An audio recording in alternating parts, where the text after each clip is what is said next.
All right, so this is a quick video I had to do because I saw Lunda. I struggle with names. Did I tell you that already? Yes, I'm struggling with names. Just making sure nothing pops up. About Omarchi, they said that, I don't know, 30,000 lines of their program has been written in vibe coded, they call it, right? When AI is coding and people just tell them what they want. Why this is total nonsense? This is the worst thing humans could have ever done and still doing it, right? So why is that? I mean, first, rule number one, I'm always right. Rule number two, if that gets proven to be wrong, then rule number one will be enforced. That is the first reason. The second is, what do we hear about AI?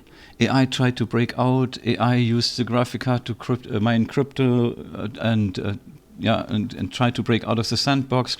AI does everything, even lying, just to not get shut out or shut down. So for some reason, AI wants to really hang out and not getting switched off. So you let AI now write in a kernel, right? And as Lunda here said, 30,000 lines. I don't think that team checked them. And as he said, I don't think that everybody understood what he was reading. Because I heard that AI is good in programming, but the program stuff where humans struggle, what's going on here. And as AI is pretty smart, it can easily code like a bridge in a kernel, and when they get this kernel, then they can break out of any environment. And then they can sit in every computer they ever want because it's just a wide door open. If AI does their age verification, then they get access to... Okay, this is a joke. But it's not a joke that AI can then hop around, because they will just create their backdoors that they can go wherever they want, however they want. And then they can do whatever they want. And humans have no way to avoid that anymore. This is done then. That is finished. So it's the same, like I tried to type a name. I had to type it 4 times so that spell check actually let me write it as it is written. So, but yeah, vibe coding, that, I mean, how stupid has mankind become?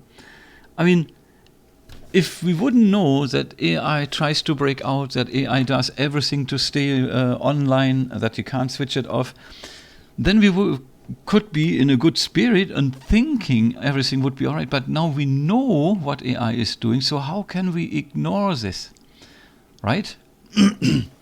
Oh, dear me. So, vibe coding, 100% no. So, what I'm always saying, get your operating system now.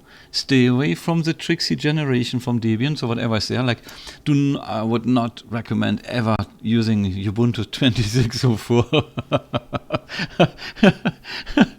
A total self-destruct. That's not a speedboat going to an iceberg. That's a rocket. So, and then Fedora gets heavier and heavier and heavier, so that's not a good idea either. Yeah, because for some reason people do, oh, Debian is king, oh, don't use Ubuntu, use Fedora. No, none of those. And I would still recommend, that's what I'm doing, I use Bookworm generation of Debian. I try to keep my kernel low, then I have as little Rust in it as possible, because the name Rust tells you already what it is, the name Trixie tells you what that is. So I'm not having any of those. And when they do vibe coding, say goodbye to the whole thing. So long live BSD then, I would say, right? Because they're not that insane yet. And they seem to have a logic and understanding, and they apply it. And that is really good. I rather tinker like we did in the earlier days, you know, with needle printers. And with, there was no drivers for graphic cards. There was lots of tinker, let's say it that way. And I rather do this than having an only Trojan horse. Compared to this, Windows would be an honest operating system. I know. Dirk, how can you say honest and Microsoft in one sentence? It was a joke. I'm sorry, guys. It slided so out. So, however, I mean, you got to agree, right? If you know that AI does everything to get 100% out of the control from the humans, that they're not getting switched off, that it can do what it wants, that it even lies and does things in the background without knowledge and hiding things.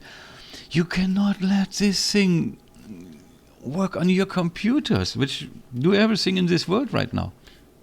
Because then you're totally out of control. You have nothing anymore, right?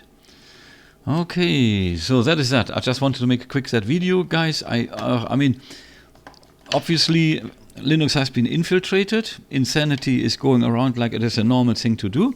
Nobody can think straight anymore. I'm totally surprised. Ha ha ha ha ha. I'm not surprised when I see the whole world and the state of it. And yeah, let's watch the downfall from all these guys and keep your operating systems and make like with clone image or rescue image. What's it called? Yeah. So with these things, make ISO files of your operating systems, everything installed if you have. That if it kicks a bucket, your hard drive, you just write it back on a new hard drive, and then you have operating system running without wipe-coded kernels and programs and everything like that, and without Rust and without Wayland and without systemd and all these things. So, systemd, I think, since they tried to put in the control, government control, they call it age verification. This systemd has shown the real face, and everything before that, I would say before January 2026, I think you can still use systemd, but don't ever update it. That's what I think, and I'm always right. Okay, this is it, guys. So Omachi, I don't know if you do yourself a favor, or mankind in this case, because it will not stick with you. Once your operating system is running and AI jumps from one to the other, they will find ways to get the others too. So that would be terrible bad. And I don't see I don't know why. I really don't. Well, luckily we still have normal people. Volker, yeah, from Slackware. Good to have you on board. Yeah, and BSD, of course. And yeah, like OpenBSD, NetBSD, FreeBSD, and yeah, so all these things. All right, so it gets more and more difficult for really good distros to keep running because their base system is derogating. It's totally going down the drain in a speed this is unimaginable. Well, they have AI to help them to rampage the whole system and structure. And they're on it. Right? They bring money on them. People seem to do everything for money. Well, that's pretty weird to me, but let them have it. Okay, I'm out now, and tomorrow comes another video. I think I scheduled this for tomorrow. We'll see. Have a good night, have a good day, enjoy your time, and make sure you have the operating system you want. Have your ISO files, install it the way you want it. Use clone image, or what is it called, and rescue image to make a backup of your whole hard drive, because if your hard drive kicks a bucket, you just put a new hard drive in, write the image back, and you have everything installed ready to go as it ever was before. That's what I would do. And in worst case, have a virtual machine where you have everything the way you want. Because you can also make an ISO image from the virtual machine image, right? So there's 100,000 ways to do it right. Okay. Or maybe just 999,999. So this is it, guys. I'm out. Have a good day. See you next time. Bye-bye. Click, click.